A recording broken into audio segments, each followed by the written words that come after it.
अन्यासपुर GP अनुष्ठित होठी आम समस्ते block प्रशासन और अन्य लाइन डिपार्टमेंट समस्त अधिकारी मैंने उपस्थित होती बर्तमान सुधा आम 24 ग्रीवांस आम ग्रहण करूँ माने त्वरित गति केमती सर्ट आउट कर लोक पाखे दाबी को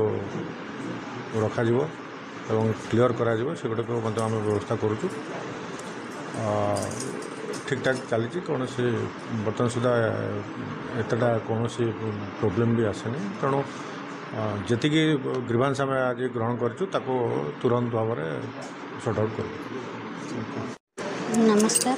मैं सस्मिता कुंडू अन्यासपुर ग्राम पंचायत सरपंच मो पंचायत आज जो जनसेवा शिविर मैंने विभ्रांस चलती आशा करी लोक मैंने आम पंचायत ग्रामवासी मैंने जेकोसी दाबी नहीं अभियोग सब आडियो सार भी अच्छा समस्त विभाग कर्मचारी मैंने भी अच्छा आशा कर समस्त दाबी पूरण हो पार मोर सार भी विश्वास। मो स्वामी पाई 35,000 मत 15,000 देते मुझे 40,000 घर कली आउ 20,000 मत देदेनि तो स्वामी मरीगला मत कहले 15,000 दे मुझे सी तो ना मुझे तो खाइया भिक मांगला भाया खाऊँ मु गरीब सब लोग झीटी आसिक 40-42 है एपर्तंत भत्ताटे देले कि खंडे घर देले आसते जाकि कौन फटो उठे देखिक आइले घर भांगी जाइला जो मेघ ये कि कांथ बाड़ भांगिकी घर पड़ जाइला फटो उठे आने खंडे मत पाल भी देले।